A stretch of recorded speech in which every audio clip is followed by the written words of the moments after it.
वहीं से आज हम शुरू करेंगे।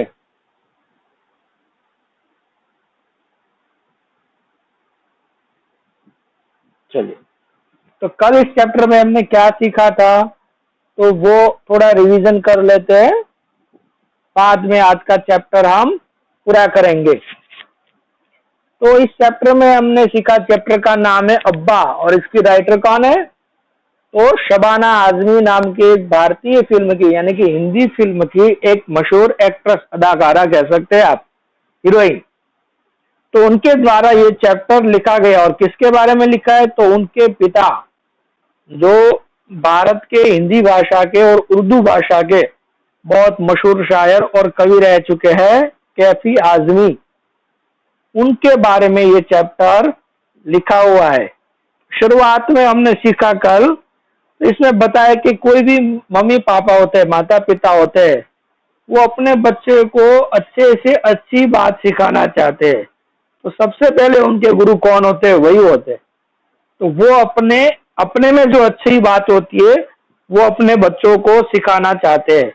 अगर अपने में कोई बुरी बात है, तो वो अपने बच्चे के सामने आने देते नहीं।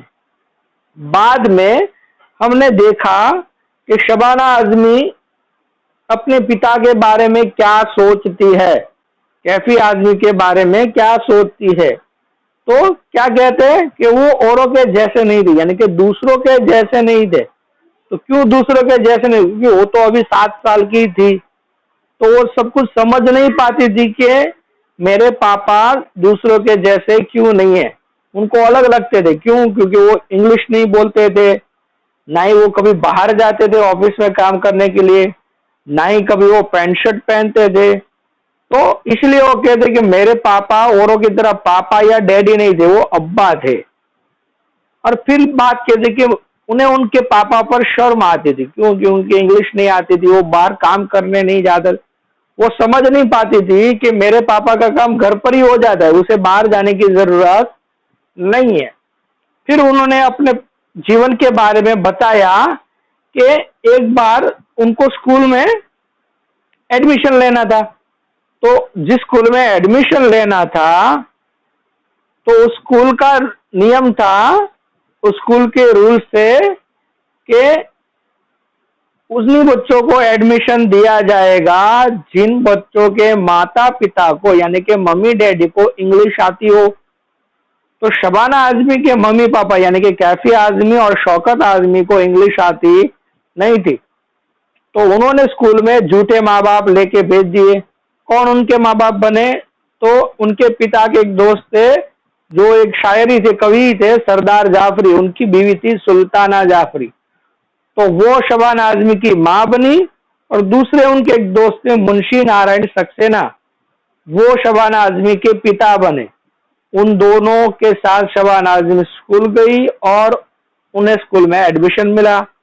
और कई सालों तक स्कूल में जब भी पेरेंट्स डे हुआ करता था, या स्कूल में कोई भी फंक्शन हो जिसमें मम्मी पापा की प्रेजेंट चाहिए, तो ये दोनों ही जाते थे, दूसरा कोई जाता नहीं था।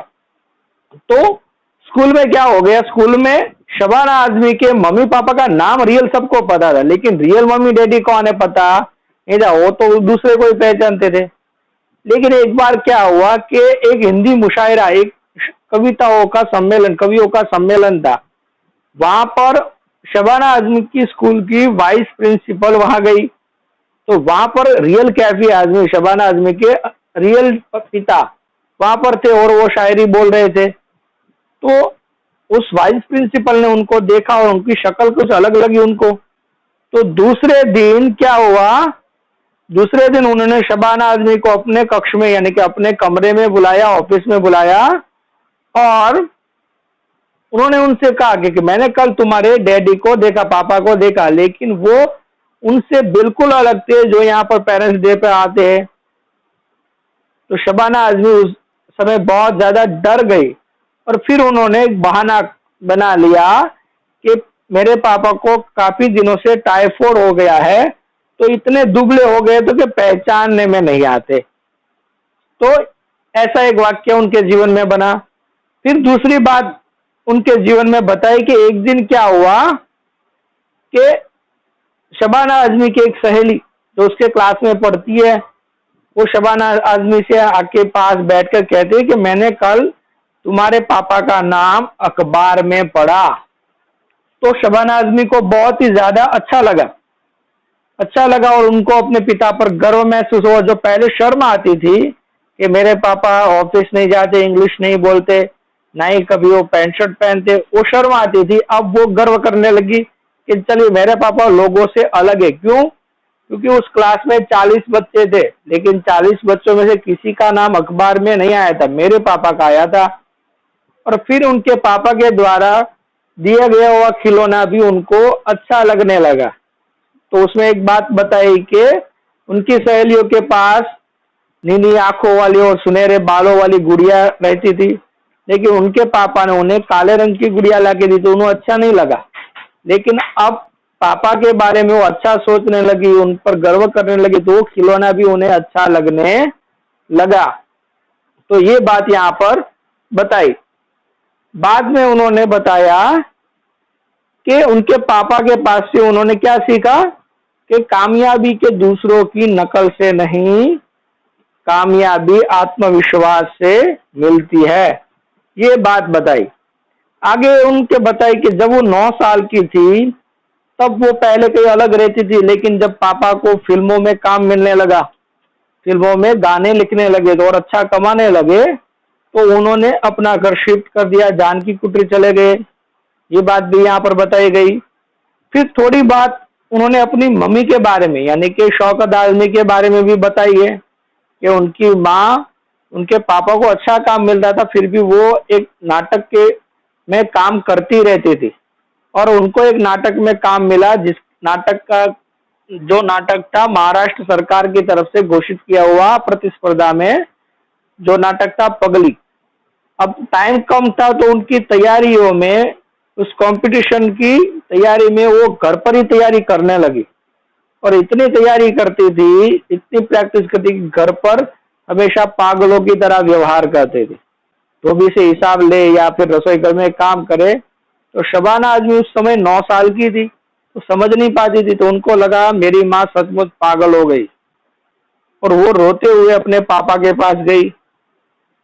तो उनके पापा ने सारा काम छोड़कर वो समंदर के किनारे ले जाते और फिर शबाना आजमी को समझाते कि तुम्हारी माँ को बहुत ही कम समय में एक बहुत बड़े नाटक की तैयारी करनी है, बहुत बड़े ड्रामा की तैयारी करनी है, तो हम सबका फर्ज बनता है कि हम उसकी हेल्प करें, उसकी मदद करें, ताकि वो कंपटीशन में अच्छे से अच्छा प्रदर्शन कर सके। तो फिर शबाना आजमी समझ गई और फिर घर में सारे काम में अपने माँ का हाथ बटाने लगी।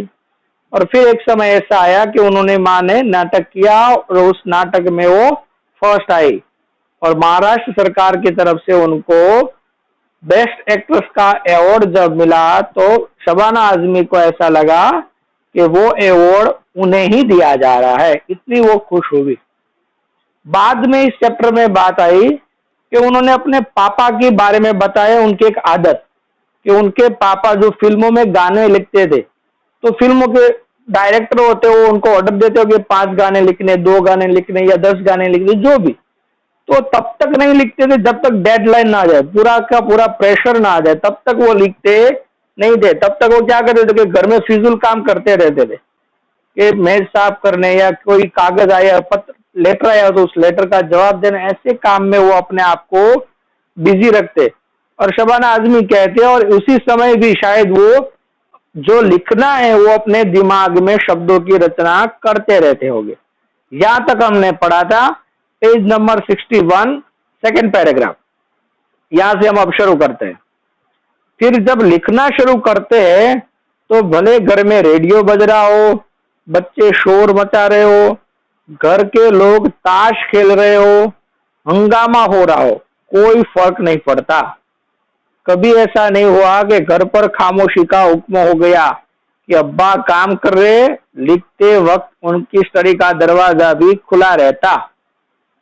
तो यहाँ पर बताया कि शबाना आजमी के पिता कैफी आजमी पहले तो लिखने जल्दी बैठते नहीं थे, जब तक प्रेशर ना आ जाए वो लिखते नहीं थे, गाना या कविता लिखते नहीं थे।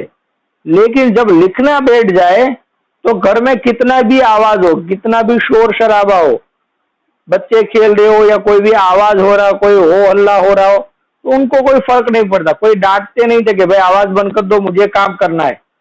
या उनकी मम्मी भी ऐसा नहीं कि देखिए तुम सब चुप हो जाओ, तुम्हारे पापा काम कर रहे हैं।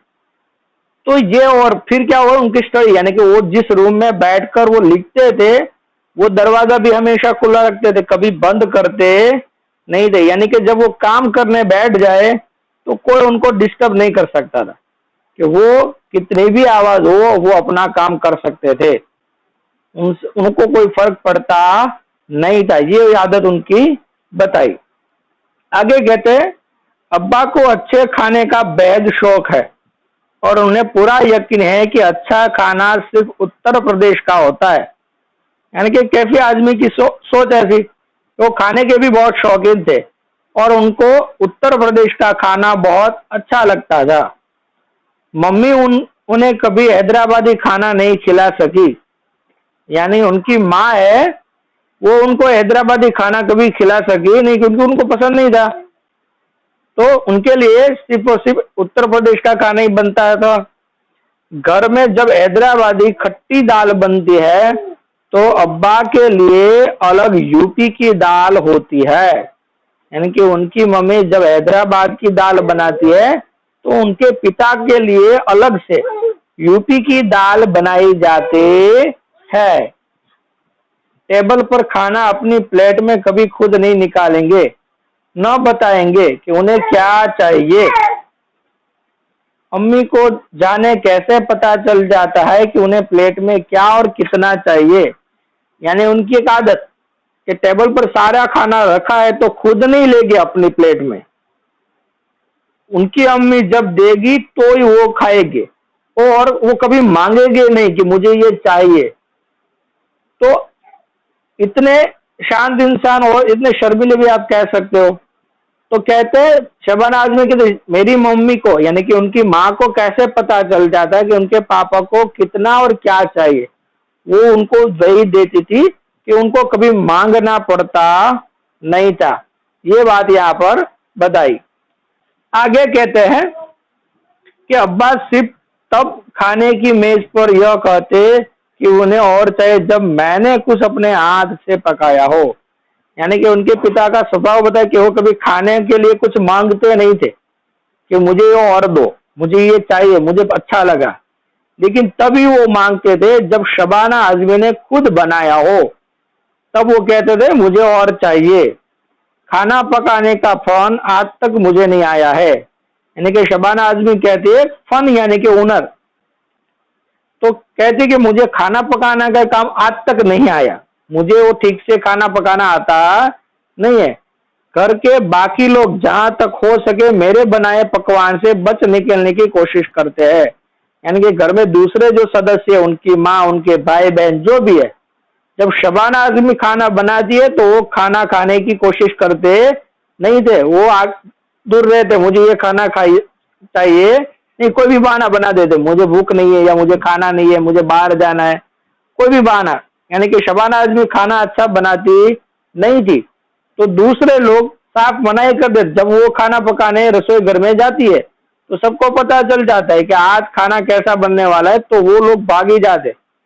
लेकिन क्या होता है, उन्हें बताया कि मगर अब्बा ऐसे मजे लेकर खाते कि जैसे अवध में किसी शाही खानसामे का द्वारा पकाया गया बेहतरीन खाना हो। यानी उनके पिता कभी उनसे भागते नहीं थे, उन्होंने जैसा भी पकाया, कच्चा हो या फिर ठीक से बना ना हो, फिर भी अपनी बेटी के द्वारा बनाया गया हो तो बड़े मजे लेकर शौक से खाते। और किस तरह से खाते कि अवध के खानसामे यानी कि बड़ा शेफ कहते हैं ना, कि जब पहले राजा महाराजा थे तो उनके यहाँ पर अच्छे अच्छे रसोइये भी काम करते होंगे, जैसे कि अभी बड़ी बड़ी होटलों में काम करते होंगे, बड़े बड़े बिजनेसमैनों के घर में जो बड़े रसोइये काम करते होंगे, अच्छा खाना जो पका सकते हैं, तो उनको खानसामे कहते हैं। कि जैसे कि अवध के राजा के यहाँ कोई खानसामा यानी कि बड़ा शेफ खाना पका रहा हो, ऐसे मजे लेकर वो खाते थे। यानी कि बहुत अच्छा खाना बनाओ, लेकिन बना नहीं होता, लेकिन फिर भी अपनी बेटी ने बनाया है तो चुपचाप बड़े शौक से मजे लेकर खाते। बाकी लोग भाग जाते लेकिन वो खाते थे। सच कहूँ तो उनका यह लाड हर बार मेरे दिल को अच्छा ही लगता है और इसीलिए शबाना आजमी कहते हैं उनका ये लाड यानी कि प्यार मुझे हमेशा अच्छा लगता है। यहाँ पर देखो फोटो दी गई है, एक है कैफी आजमी, दूसरी तरफ है शौकत आजमी, बीच में जो है वो हिंदी फिल्मों की हीरोइन शबाना आजमी है, उनके द्वारा ये पाठ लिखा गया है। आगे पर चलते हैं। यहाँ पर कैफी आजमी के गांव के विषय में थोड़ी जानकारी लिखी है, तो वो भी हम देख लेते हैं। क्या लिखा है कि मिजवा के बड़े जमींदार के परिवार में पैदा हुए थे कैफी आजमी, यानी मिजवा नाम का कोई गांव थे और वहां के बड़े जमींदार यानी कि बहुत बड़े आदमी के घर उनका जन्म हुआ था। 20 साल की उम्र में वे मुंबई आ गए, यानी कि 20 साल की उम्र थी तब वो गांव छोड़कर मुंबई आ गए। संघर्ष किया यानी कि बहुत ही संघर्ष किया, यानी कि बहुत ही उन्होंने काम ढूंढने के लिए मेहनत की, तरक्की की और फिर काम मिलने लगा और उनकी तरक्की भी यानी कि प्रमोशन भी होने लगा, अच्छा नाम कमाया, पहचान बनाई और वक्त भी आया जब कैफी आजमी का घर उर्दू गजल का स्थायी पता हो गया। यानी कि पहले मुंबई में आए तो जल्दी काम मिलता नहीं था, लेकिन धीरे धीरे उनको काम मिलने लगा और काम जब मिला तो उनका काम लोग पहचानने लगे और इससे उन्होंने पूरे मुंबई में नाम भी कमाया और धीरे धीरे ऐसा हो गया कि पूरी मुंबई में किसी को उर्दू गजल लिखवानी हो या उर्दू गजल सुननी हो तो लोग कहते थे कि कैफी आजमी जैसी कोई उर्दू गजल लिख सकता नहीं, इसलिए यहाँ पर कहा गया उर्दू गजल का स्थायी घर कैफी आजमी का घर हो गई है कि वहीं से अच्छी गजल लिखी जा सकती है, वही बेहतर लिख सकते हैं, ऐसा बताया। लेकिन अपने गांव को लेकर उनके ख्वाब अधूरे थे, लकवे ने उन्हें लाचार कर दिया। लेकिन जब मुंबई आ गए और मुंबई उन्होंने तरक्की की, पैसा भी कमाया, लेकिन उनके दिमाग में क्या चलता था कि अपने गांव के लिए कुछ करना है, जिस गांव में उनका जन्म हुआ उस गांव की तरक्की के लिए कुछ करना है। लेकिन क्या हो, उम्र के थोड़ी जब उम्र बड़ी हुई तो उनको लकवा हो गई, यानी कि वो चल फिर सकते नहीं थे, तो इसलिए वो लाचार हो गए। फिर भी क्या हुआ कि सन 1979 में वे शबाना के साथ मिजवा गए, यानी कि उस साल 1979 में वो अपनी बेटी शबाना के साथ अपने गांव मिजवा आ गए, यानी कि अब वही रहने लगे। देखा कि गांव जहां का तहां ठहरा हुआ है, यानी कि अब वो देखे, उन्होंने ये देखा कि गांव में जैसे छोड़ के गए वैसा का वैसा ही है, कि इस गांव में कुछ बदलाव आया नहीं है, समय के अनुसार बदलाव आना चाहिए, तरक्की होनी चाहिए, लेकिन इस गांव में कुछ तरक्की हुई नहीं थी। लड़कियों को सिर्फ 12 साल की उम्र की में ब्याह दिया जा रहा था, स्कूल का तो किसी को नाम भी नहीं सुना था। तब कैफी आजमी ने तय किया कि वो गांव की तरक्की के रास्ते पर ले जाएंगे, यानी कि वो जब गांव गए तो देखा कि वैसा ही है। आज भी इस गांव में लड़कियों की शादी 12 साल की उम्र में कर दी जाती है, फिर कोई स्कूल जाते ही नहीं, स्कूल का नाम ही किसी ने नहीं सुना कि स्कूल कैसे होते, स्कूल पढ़ना लिखना कोई सुनता ही नहीं है, यानी कि गांव में कोई तरक्की हुई नहीं, कोई बदलाव हुआ नहीं है। तो फिर उन्होंने सोचा मैं इस गांव की तरक्की के लिए, इस गांव को आगे बढ़ाने के लिए कुछ काम करना चाहता हूं। तो फिर क्या हुआ कि उनकी कोशिशों ने एक गैर सरकारी संगठन बनाया गया, यानी कि अब देखो वो मुंबई में पहले रहते थे, बड़े बड़े एक्ट्रेसों के साथ काम करते थे, तो मुंबई में वो बड़ा नाम बन गए थे। तो अपने गांव के जो लोग पहले बाहर गए थे उस गांव के लोग शहर में रहने लगे और अच्छा पैसा कमाया, तो उन सब से मिले और उन सब से एक बात की गई कि अपने गांव के लिए हम कुछ करें, गांव को तरक्की के रास्ते पर ले जाए। तो सभी लोग मान गए, चलो अच्छा विचार है, हम अपने गांव के लिए स्कूल बनाए, हॉस्पिटल बनाए, गांव की पढ़ाई लिखाई के लिए कुछ करे, गांव में हॉस्पिटल ना हो तो वो दवा के लिए कुछ करे, और भी गांव की जरूरत होती है जैसे कि पानी हो या रास्ते हो, सड़कें हो, ये सारी चीजें बनाने के लिए कुछ ना कुछ किया जाए। तो सभी लोग इकट्ठा हो गए, चलो हम ये अच्छा विचार है, हम कुछ ना कुछ करेंगे। तो ऐसा एक संगठन बनाया गया जो गैर सरकारी, यानी कि उसे गवर्नमेंट से कुछ लेना देना नहीं था। नाम रखा मिजवा कल्याण समिति, यानी कि उस संगठन का नाम क्या रखा गया, मिजवा नाम का गांव था और उसका अच्छा करना था, इसलिए उस संगठन का नाम रखा मिजवा कल्याण समिति। कैफी साहब गांव में मूलभूत सुविधाएं जुटाने के लिए खुद मेहनत कर रहे थे, यानी कि कैफी आदमी गांव की जो मूलभूत सुविधा जो होनी चाहिए, हर एक गांव में जो सुविधा सिंपल तरीके से, सरल तरीके से सबको मिलनी चाहिए, जैसे कि स्कूल हो, बच्चे जहाँ आसानी से पहुंच सके, पढ़ लिख सके, रास्ते हो, गांव से शहर जाना हो तो अच्छी सड़कें हो, फिर हॉस्पिटल हो कि भाई किसी कोई इंसान बीमार हो गया तो उसे जल्दी से डॉक्टर या उसे दवाई मिल सके, फिर वो पानी चाहिए हो तो पानी जैसे मिल सके आसानी से, या फिर और भी कई सुविधा जो हमें हमारा जीवन सरल बना देती है।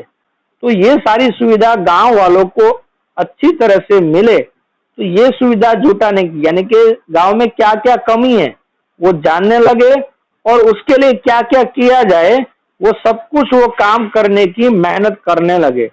वे गांव में व्हील चेयर पर घूमते, यानी कि अब देखो वो उनको एक तरह से लकवा हो गया तो वो चल नहीं सकते थे, तो व्हील चेयर एक कुर्सी पर बैठकर उस कुर्सी से ही वो पूरे गांव में घूमने लगे, लोगों से बातें करते, यानी कि लोगों को समझाने लगे। देखो गांव में स्कूल तो खोल दिया जाता है, लेकिन अभी भी कुछ उस समय गांव में कुछ लोगों की सोच ऐसी थी कि लड़कियों को वहां पढ़ने नहीं भेजते थे, लड़कों भी गरीब परिवार हो तो लड़कों को भी सीधे काम पे लगा देते थे। तो वो सब लोगों से बातें करते थे, भाई पढ़ाई लिखाई जरूरी है, अगर वो पढ़ेंगे लिखेंगे तो जीवन में कुछ कर पाएंगे, तो आपकी गरीबी दूर होगी। फिर 12-12 साल की उम्र में लड़कियों की शादी कर देते तो वो भी गलत बात है, तो वो भी वो लोगों को समझाने लगे कि इतनी छोटी उम्र में लड़कियों की शादी करनी चाहिए नहीं। तो ये सारी बातें लोगों से बातें कर करके वो समझाने लगे। उन्होंने तरक्की के बारे में बताते, यानी कि लोगों को तरक्की का रास्ता बताते कि किस तरह से शहर में विकसित होते हैं सब लोग, तो आप लोग भी तरक्की के रास्ता अपनाओ, यानी कि थोड़ी पढ़ाई लिखाई करो, थोड़ा और कोई काम ढूंढो, यानी कि अपने बच्चों को थोड़ा पढ़ा लिखाओ। और कुछ बीमार होते हैं तो लोग, पहले देखो गांव में अंधश्रद्धा बहुत ज्यादा होती थी, जैसे कि किसी को सांप ने काट लिया तो वो हॉस्पिटल नहीं जाते थे, वो मंदिर जाते थे कि वहां जाकर किसी को भूए के पास जाकर वो सांप का जहर उतरवाने की कोशिश करते, इसी में लोग मर जाते थे। तो ये सारी बातें लोगों के दिमाग से निकालनी पड़ती है, उनको कहना पड़ता है कि यहाँ नहीं तू यहाँ जा। तो ये सारी बातें वो लोगों को समझाने लगे कि खेती के लिए देखो किसान खेती करता तो उसमें भी नई नई सुविधाएं आती रहती है, तो वो भी उसे समझनी पड़ती है। तो ये सारी बातें वो उनको समझाने लगे, पढ़ाई लिखाई कितनी जरूरी है, देश को तरक्की के रास्ते पे ले जाने के लिए हम सब इकट्ठा होकर किस तरह से मेहनत कर सकते हैं, गांव को तरक्की को लाने के लिए किस तरह से हम मेहनत कर सकते हैं। तो ये सभी बात वो लोगों से करने लगे और समझाने लगे।